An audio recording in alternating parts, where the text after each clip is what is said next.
Welcome, parents and students. Forget that. Thank you for coming. Thank you for looking at our part-time program. Thank you for thinking about what we can offer to your students. All right? Seneca Valley is one of the newest schools, largest schools, and the most vast programs of schools. Right? Students can go to normal college, four-year college, two-year colleges, and think what they want to do. Or they can also go to the other career pathways. Today you're here to learn about those other career pathways. Because we believe that there's multiple ways for students to be successful than just going through the college route. So today you're here to learn about our awesome teachers who are experts in their field first before becoming teachers. They are experts in their fields. Right? You have lawyers talking law. You have concrete, HVAC people, or technicians, who are teachers. Right? These are the experts in their fields, and they're here for you, your child, to learn about their fields. So, right now, I would like us to rise as the color guards and the honor guards are ready. Let's celebrate our class.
Thank you, Angel. Seeing is one of the programs you'll be hearing about tonight from Commander Hernandez.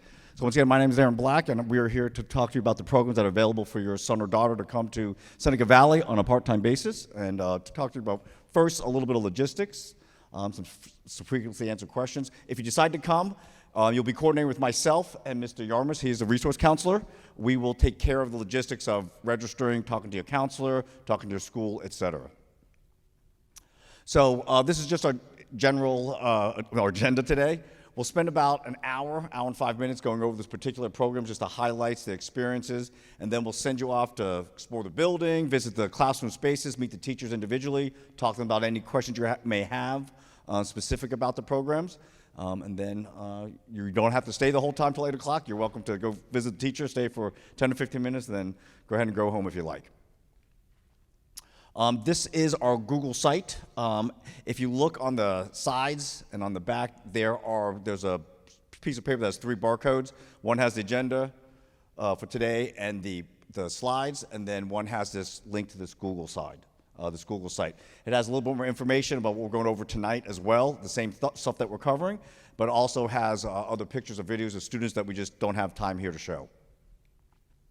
So this is the MCPS Special Programs site. For those that don't know it, I tell every parent and every student, all you have to do is Google MCPS special programs. The first link that pops up is the high school link, and this is what it looks like. This is what you got to scroll to the bottom of grade 9 through 11, and any special program in all of MCPS is on this web page right here. I have that link, so if you have the presentation, have the link, that'll take you directly there. That is also how you apply. You'll see the application opens. It's open now, closes November 4th for the first round. That will take you directly to a Google Doc, and that's how current high school students apply. Current 8th graders use Parent View, but current high school students use that link that's a Google Doc. Bus for transportation is provided. We typically do periods 1 and 2 and 7 and 8 for our part-time programs. Morning and afternoon transportation are handled by the buses that bring our regional students here, and then there will be buses in the middle of the day that take students back to their home high school or bring them from their home high school to Seneca Valley. It takes 3 class periods out of a student schedule, 2 here for the classes and 1 for travel. Like I said, it's typically period 1 and 2 and period 7 and 8. Those links will bring you exactly, so if you have the slide presentation, will bring you exactly to both the application and to MCPS Special Programs page, again. And these are the programs that you can attend Seneca Valley if you're a current high school student at a school that is not Seneca Valley. You can come for construction management architecture, you come for the CDM, which includes elements of architecture, HVAC, carpentry, and we're still working on getting a construction electricity teacher, although it and some of the literature doesn't say it, we are still trying to. We haven't had luck finding someone with that expertise to teach the class. The Hospitality and Tourism Management Program is another one you can come to Seneca Valley for. Under the IT cyber umbrella, there are 3 ways to come to Seneca Valley. One is the cybersecurity pathway, one is network operations, and then the other that's separate is cybersecurity capstone, but you have to have the prereqs for that. And you can still apply if you think you do, but MCPS will analyze your transcript and determine whether or not you have that, and they'll let you know if you do not, and they'll offer you one of the other pathways if you don't have the prereqs. The other one is Law Enforcement Leadership Program, and then the last but not least is NJRTC, which you saw the color guard here. So we're going to start off with Construction Management Architecture. Mark, Kim, Anthony, and Tom, you ready?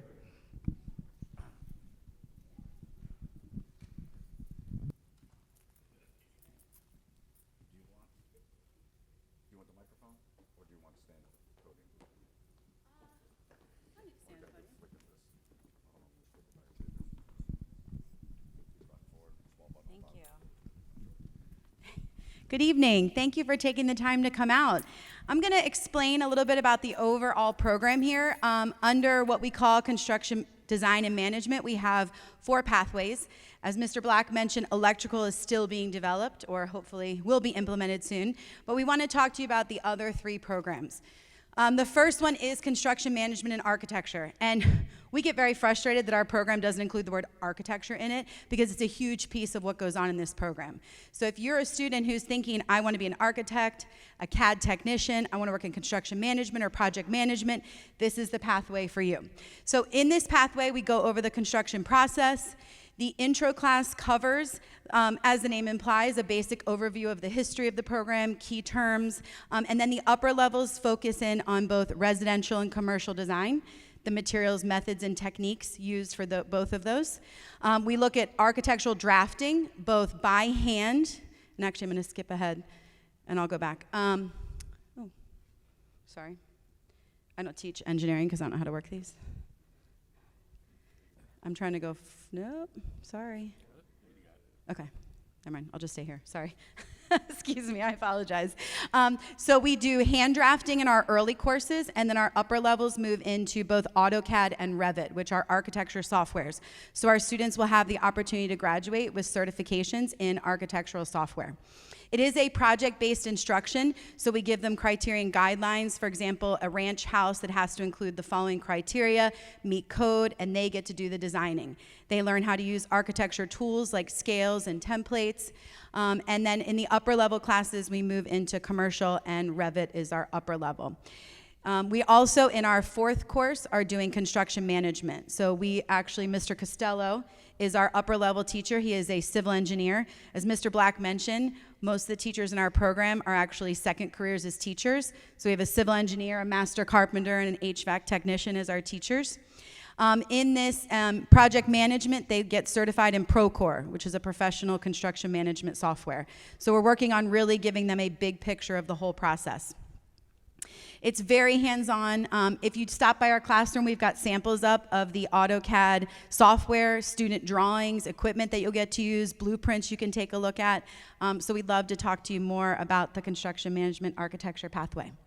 I'm going to turn it over. This is our classroom, so please come by and see us, and we're happy to share more details about the program. Yeah. Okay, I'm going to turn it over to Mr. Hildebrand, who's going to speak to our carpentry pathway.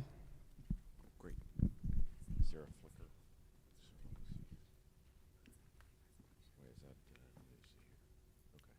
Hey, greetings everybody. Welcome. My name is Tom Hildebrand. I teach carpentry and construction technology here at Seneca. It's a fantastic program. Let me just start by saying that. So just a couple highlights. We thought Mr. George is going to come up next. He's we both teach right across the shop from each other. He teaches HVAC. We're just going to hit a couple bullet points here, and we hope that you'll come back and we have another presentation. Of course, if you are interested, we can go into more detail. But just to tell you a little bit about the program, we teach in construction, we teach to something called NCCER. And it sounds complicated, but it's basically a curriculum that was designed by the construction industry to give apprenticeship training to people who want to get into the trades. So in conjunction with MCPS, we teach to that curriculum. It's a good, rigorous, trade-based set of subject matter, and the kids really thrive on it. It's basically divided into two sections. It has the core work, which is the work, your book work, where you actually learn about certain elements of construction, and then half of the class is a hands-on based approach to construction. So we have a 5,000 square foot laboratory along the 1500 hall, and the students get to, we work with them on the content, and half the class we spend, more maybe sometimes, actually hands-on doing different things in construction. So I won't talk too long about that. So I teach carpentry. Let me back up. The program starts basically with construction technology, which is a kind of a 30,000 foot view on construction, heavy on safety, heavy on kind of all elements of commercial construction. From there, we drill down. You either drill down into carpentry or you drill down into HVAC. On the carpentry side, we get very detailed. We look at floor framing, we look at wall framing, we look at residential structures, we look at construction drawings. We work closely with Kim and Mark and their group on the construction drawing side. We also have lots of detail on things that you would typically see in residential and construction carpentry. With that, I think I'm going to turn it over to Anthony, and he's going to talk for a second about HVAC, and we'd love to see you back in the shop. All right, good evening, everyone. I'm Anthony George. I teach the HVAC program here at Seneca Valley. Like Mr. Hildebrand said, we cover the NCCER curriculum. So for our HVAC program, which is a 2-year program, students will start out in the core class with Mr. Hildebrand. And after going through the core class, students will go through HVAC 1 and HVAC 2, where they will learn how to repair, maintain, and work on commercial and residential equipment. So in our state-of-the-art lab, we've had a little over $100,000 worth of equipment that was donated through MCPS maintenance, and students get to get a variety of hands-on experience with the equipment that was donated, along as working on actual live equipment inside the building. So along with this program, after successfully completing, they can get their NCCER certification. So we cover level 1, level 2 HVAC, which would basically put a student halfway through an apprenticeship program. And along with the safety trainings, we offer OSHA 10 certifications, which is looked upon highly. So when students complete the class, they would be able to secure a position in an apprentice program. And so here we have some pictures. This is some of the construction technology students. So it's a blend of our carpentry and our HVAC students.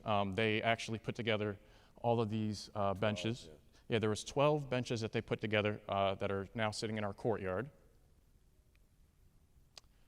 And this is them assembling them in class. And them bringing the tables out. Trying to return a book, this happens. Wait. Yeah. Hard at work. Yeah, that's great.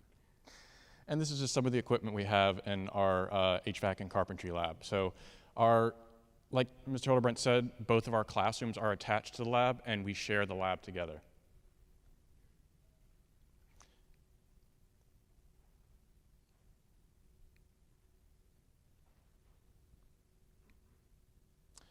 And that's also one of the pieces of equipment that MCPS has donated, along with everything that you saw in our lab there. So now I'm going to turn it over to our hospitality and tourism management.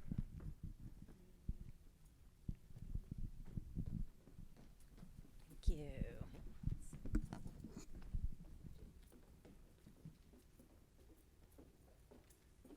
There we go. Hi, I am Melissa North, and I am the hospitality and tourism teacher here at Seneca Valley High School. And I lost it. Let's see here. There we go. This program helps give students real-life skills that they can take into all different careers, and that's what's so wonderful about this program. No matter what the student wants to do, if they are interested in this industry, being the hospitality and tourism, which covers travel, it covers food and beverage, it covers lodging and entertainment, or if they want to go into something else, we teach them a lot of those skills that they're going to need to be successful in whatever it is that they do. They are going to learn about this industry on a global scale. They're going to learn about how it affects all of our economy and what a large industry it actually is.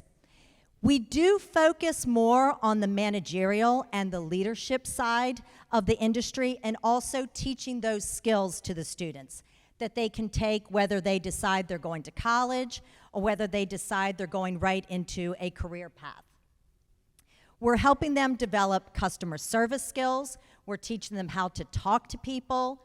We are teaching them how to communicate with one another. We're teaching them about working in groups and learning how to pick groups, learning how to find people that complement you. They're also gaining problem-solving skills in the activities that we do in class. They're giving scenarios. All of our classes are very project-based, such as we're giving scenarios where something goes wrong, and they need to think on their feet on how to solve the problem that's happening. They do have the opportunity to earn certifications. They can become certified hospitality and tourism specialist, or they can sit for the ServSafe exam. In our classwork, we do apply different skills. We're trying to get the students to actually use the skills that they are going to need when they get out into the workforce. We bring in guest speakers that are in the industry. We just recently had a flight attendant come. We had someone from the central processing at the Montgomery County Public Schools that handles our whole lunch program. And after seeing him, we just started a project where we're going to set up a marketing campaign for the school lunch program at Montgomery County Public Schools. So we took what we learned from a speaker and we're going to apply it to with a project. We're also working on building resumes. The students are writing their own resumes, and they're having mock interviews, getting them ready for when they do go out into the job force. So if you are interested in anything hospitality and tourism related, please come see me. I am not down the hall with everybody else. I'm actually on the 3rd floor. I'm in room 3403 in the middle of the building. So take the time and come learn a little bit more about our program. Thank you so much. I will turn it over to, let's see, information and technology.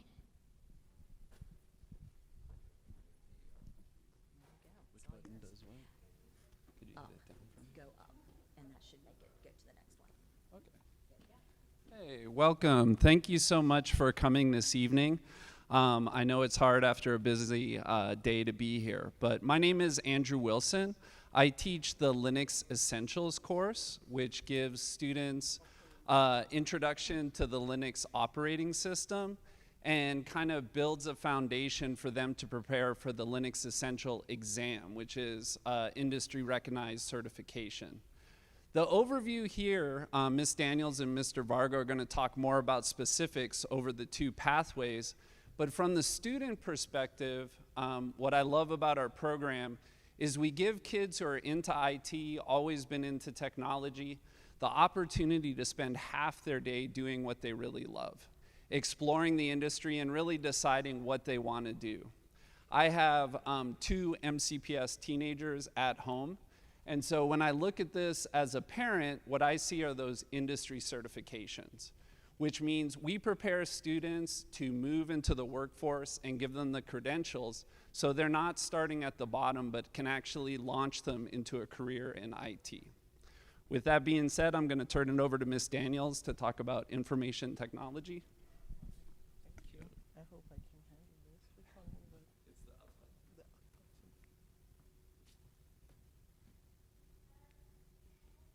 button. Okay. Hi, good afternoon. Happy that you could come out this afternoon. My name is Mrs. Daniels, and I teach in the Network Operations pathway. This pathway has 2 main courses. We have the Network Operations one option, which is mainly about microcomputer technologies. In this, the students learn to fix computers. They learn to fix desktops, laptops, and they look on also certain other mobile devices. They also learn about the software for those computers. They have to, the course is big on troubleshooting, so they have to know how to fix these devices, how to deal with customers. They learn about customer service. They learn also a little bit about cloud computing and networking. So when the students, we use the CompTIA curriculum because we're preparing students to take the CompTIA exam.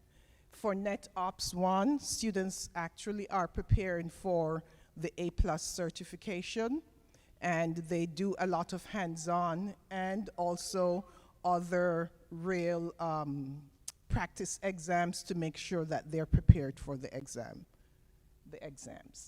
The other course in the pathway, we call it NetOps 2, and in that course, students are learning about creating and maintaining and troubleshooting wired and wireless networks. This course, we believe it's very good to prepare students who go on to the cybersecurity course, especially because you cannot do cybersecurity without knowing a lot about networks. In this course, we prepare students for the Network Plus exam. Again, we're looking at the CompTIA certification, and we use their curriculum. This pathway is, we try to have students 3 times per year. We work with, or we have students refurbish and sell computers. We usually go to Damascus High School, Gaithersburg High School, and Edison. Not all of those schools have these programs. However, we work with the Autotech department, and they're usually selling cars. So we piggyback on that, and we go. So the students are the ones who refurbish the computers, and we sell the computers. Depending on the year, some of the students, sometimes it might be Seneca, sometimes it's another another school, they will donate a whole computer lab to a nonprofit organization. So if your child is interested in any of that, which I have just spoken to you about, I will be in room 1325, and I'll be happy to tell you more about the program. I'm going to pass over to Mr. Vargo, who will tell you about cybersecurity. Thank you. Hi, I'm George Vargo. I teach cybersecurity capstone, and it's the 12th grade IT course at Seneca. Like Ms. Daniels mentioned, the course is offered to students who have completed prerequisite classes in network ops or Linux. The course really is, it really does require the prerequisites. It's heavily focused on networking in Linux, so that, that foundation is necessary as like a building block for the course. I think there's been a lot of talk about the credentials that can come out of these programs, so I'll mention that as well. At the end of my course, the students are able to take the Security Plus CompTIA examination. That's the same credential that I hold myself. I always like to start the class off at the beginning of the school year talking to the students about the job opportunities that go along with that. So let me take a step back, actually. So CompTIA is a company that offers credential certifications in many areas of IT. And Ms. Daniels mentioned the A+, the Network Plus, and the Security Plus. So they offer a hierarchy of tests, with the A+ being the basic level, the Network Plus being the next level, and the Security Plus being the highest level.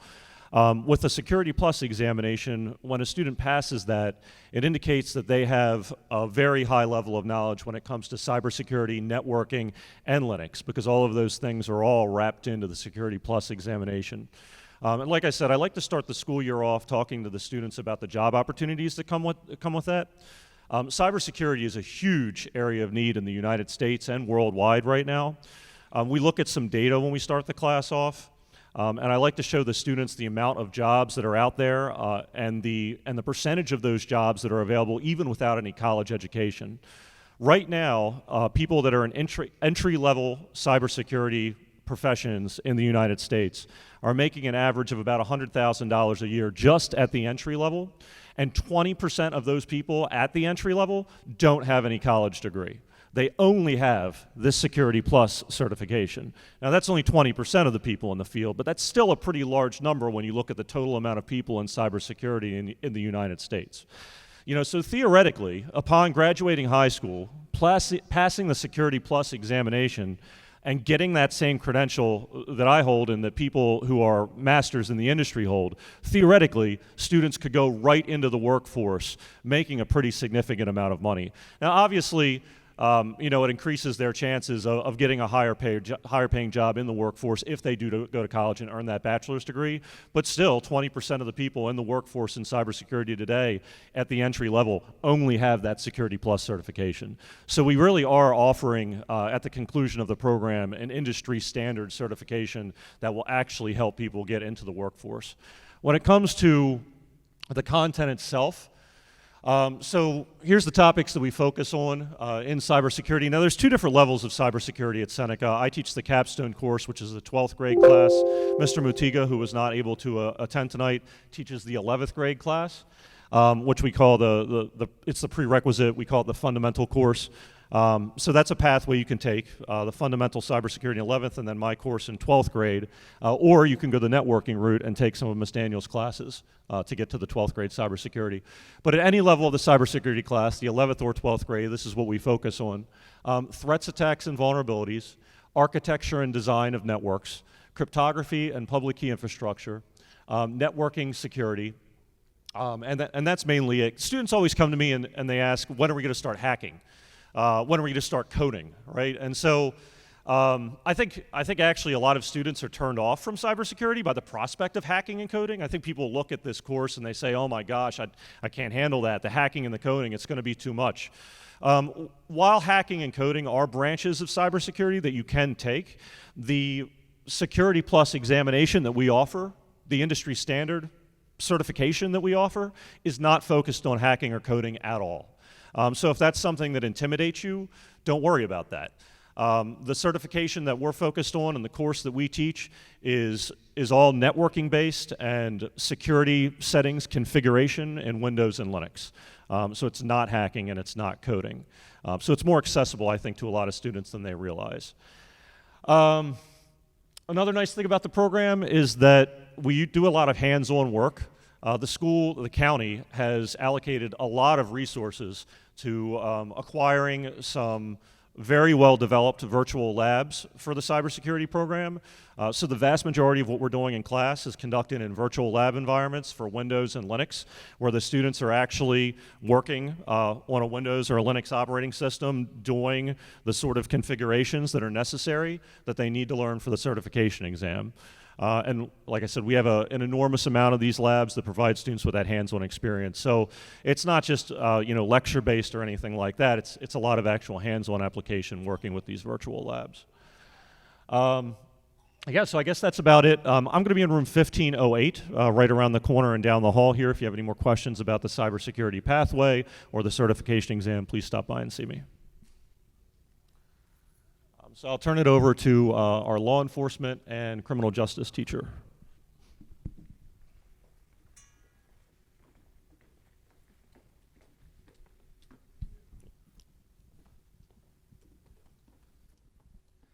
Good evening, ladies and gentlemen.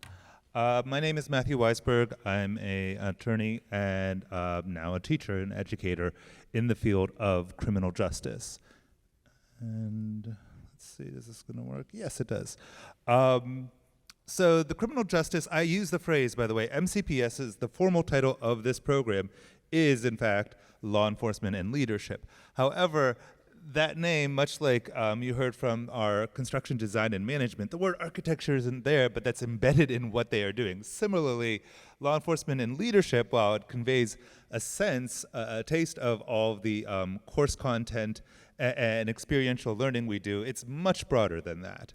And so oftentimes my students come in with a variety of interests, right? Some of them want to go into traditional law enforcement, county police, local Rockville, possibly the state police, maybe Secret Service, or something at the federal level. But many other students come with a variety of other interests. Some of them actually wanting to become lawyers, prosecutors, get involved in criminal defense work. Others are more interested in the criminal justice system.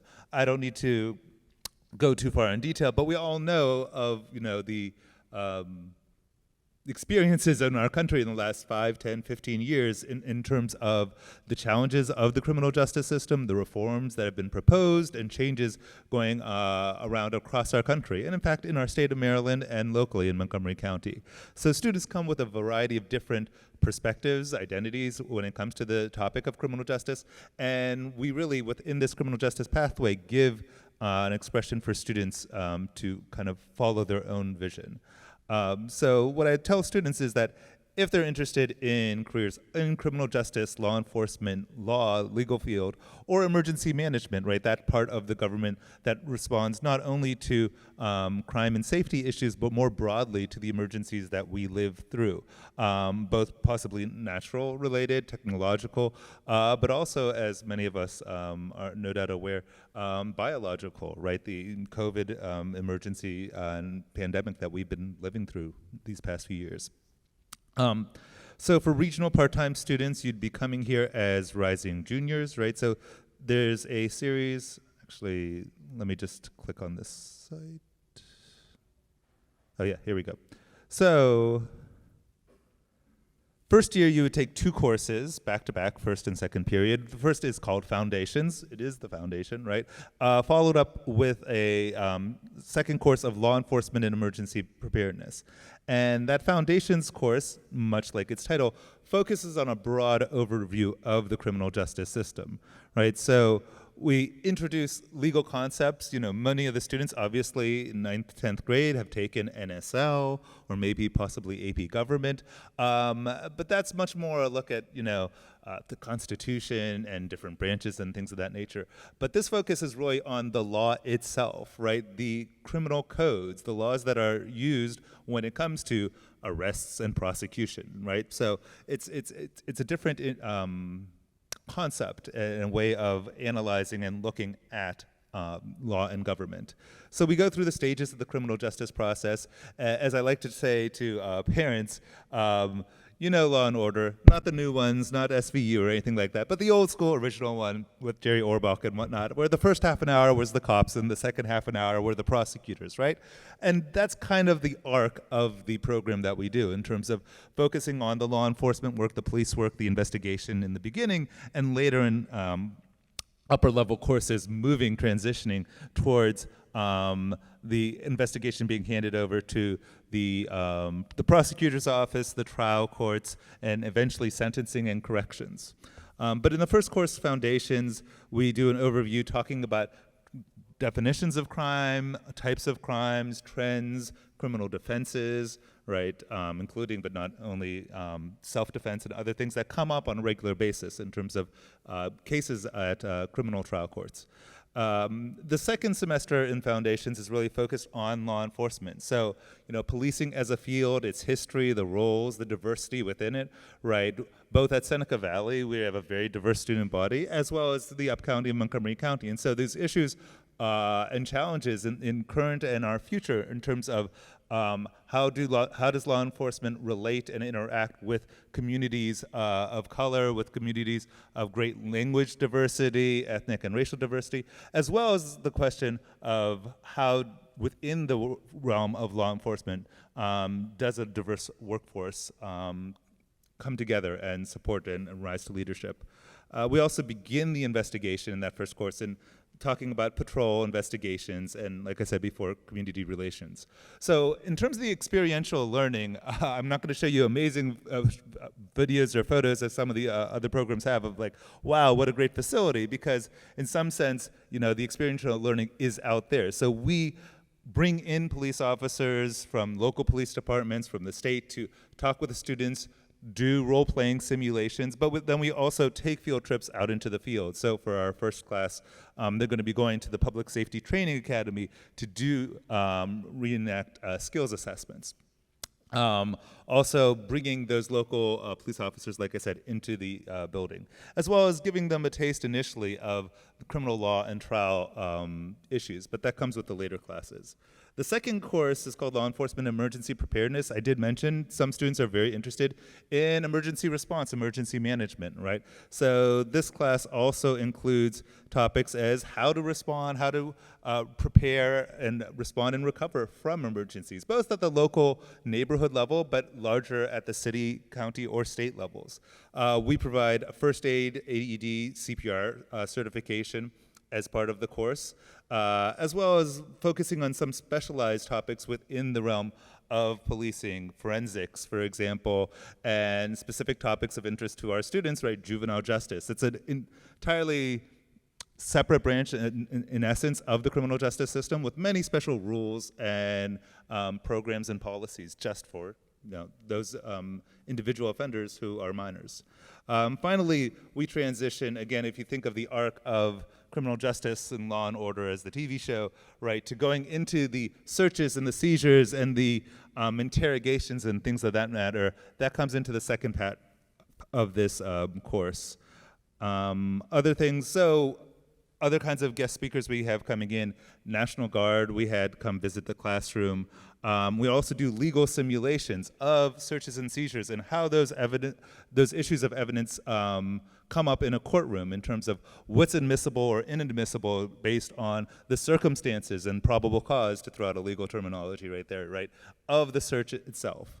For the final course, so this is junior year. For senior year, it's called Administration of Law and Justice, and as it says, it's really focused on the courts. So students will be doing mock trials where they'll role play as prosecutors, defense attorneys, witnesses, right, and see for themselves what it's like to be in those specific professional roles and also the courtroom itself. And not only do we do it here, but we take a field trip down to Rockville to the county courthouse and see hearings and trials. And so, the students get to experience that observational, real live criminal trials, which, for what it's worth, even if your students aren't interested in the program, I always try and reiterate, this is a public building, not this building, but the county courthouse. Anyone is allowed to go in and observe justice being done, or in some cases, maybe not. But the point is that it is the people's court, and you have the option to, be a part of it, if not, actually in the jury, but to witness it, right? It's open to the public. Beyond the trial, so then we move to the end part of the course, talking about issues of sentencing, issues of incarceration and corrections, and specifically some of the challenges we have in the 21st century, where so many hundreds of thousands and millions of people are somehow connected, for good or otherwise, with the criminal justice system, and what that does in terms of their own prospects, and how that affects our own communities here in Montgomery County and across the country. I already mentioned going to the courthouse. We have lawyers coming into the classroom and practicing with the students. I mean, again, I myself am a formerly practicing attorney, still an attorney, no longer practicing, but we do have other lawyers coming in, giving them tips and just, guiding them through that experience to give them useful skills. It ends this program with a capstone, and that's where we kind of give students the option of how they want to finish up. They can pursue an internship, so I have students who have worked at the prosecutor's office, at the public defenders for private attorneys here in the Germantown area. I have a student right now who's working with Gaithersburg Police Department, there we go, as well as MCPD. Some students are more interested in spending their senior year already accruing some credits at Montgomery College. So we have a relationship with Montgomery College. We're actually taking a field trip in the next few weeks for their career day. So our high school students will be able to interact with the faculty at MC, faculty of University of Maryland, who is also going to be there, as well as the future employers who are coming to mainly connect with those college students, but our high school students have that extra benefit of already making those contacts. And again, they can take classes at MC as high school students. And lastly, an option, if they really just want to dig in deeper to some of these topics that we've debated, discussed, and analyzed over the course of the program, as a senior, they could do what's called a capstone guided research project, right, where they really investigate and use their writing skills, research skills to dig into a topic at greater length. So those are the three options that they can pursue towards the end of the program. With that having been said, again, my name is Matthew Weisberg. My classroom is 1522. I'm actually in the construction hallway right upstairs down at the end of the floor. So if you're interested in learning more, please come and visit me. And with that being said, I'm going to turn it over to NJROTC.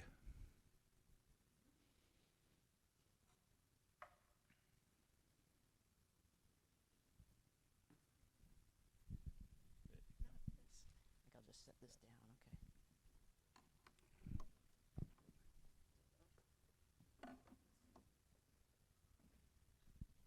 All right, good evening, everyone. I'm Lieutenant Commander Sue Hernandez, the Senior Naval Science Instructor here at Seneca Valley, and this is Senior Chief James Hill, my co-instructor. And NJROTC has been a part of Seneca Valley going back to, I believe, 1983. So this program's been here at the old building for a number of years. And, no, can we go back one? Just hit the back arrow. Platoon, attention! Cadet Ramirez on deck. Trophy.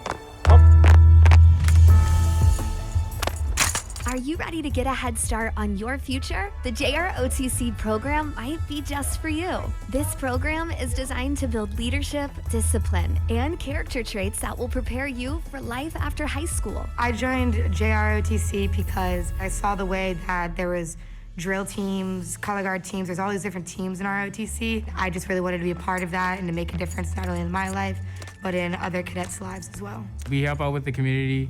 You also can do air rifle, orienteering, which is navigation in the woods. So if you want to be active, this is the program for you. Aye, sir. JROTC is a career and technical education program that provides challenging academic content and authentic learning experiences for all. It encourages a healthy lifestyle, physical fitness, and life skills such as critical thinking, teamwork, responsibility, attention to detail, self-advocacy, time management, and leadership. Class dismissed! Our instructors, our retired Navy captain and our retired Navy chief, both have over 50 years of combined Navy experience. What they do is they bring tradition to the unit in wearing their uniforms and teaching us how to lead, teaching us how to march, and set a good example for how we live our lives outside of the unit. Students can use the JROTC program to fulfill graduation requirements and even earn 10 student service learning hours each year.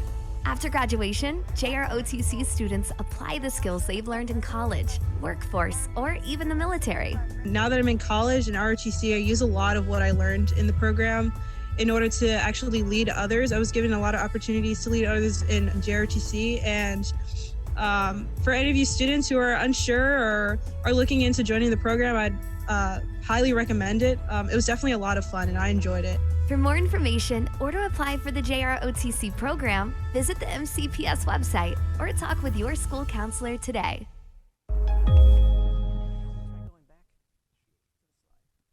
So that was actually a commercial that Montgomery County made for us last year so we could advertise our program in the new CTE department. So we weren't always in this department, but we are now.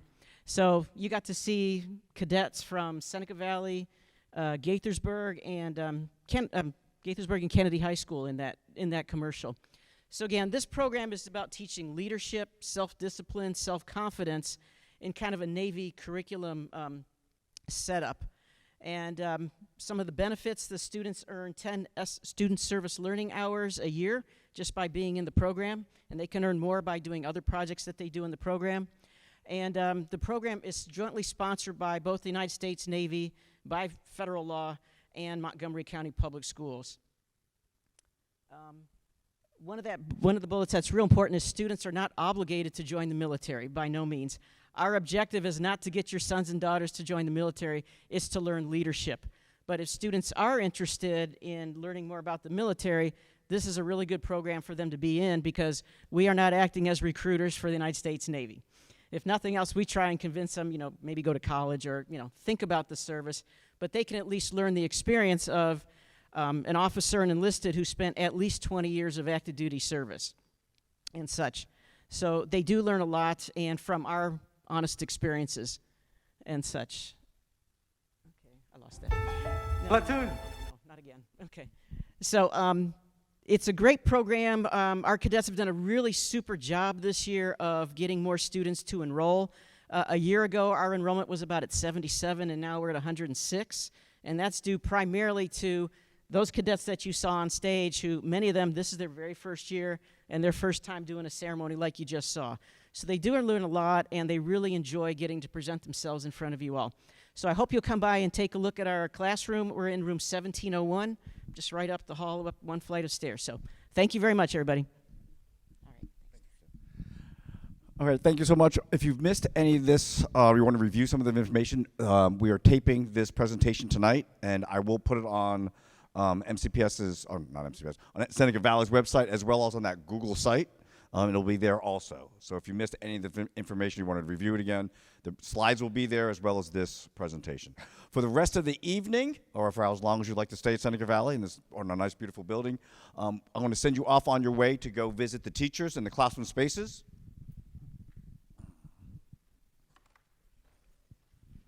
These are the rooms, and you have it on your agenda on the back. You can talk to the teachers about the programs, get more specifics, and just get to see the spaces that they're in, and some of them are beautiful. So I will be in the auditorium for the next 15 minutes or so if you have any questions of me, I'll stay here, and I'm more than happy to answer them. If you'd like a business card, I have those also. It has my email address and my phone number to my office. And once again, thank you for coming tonight, and safe travels.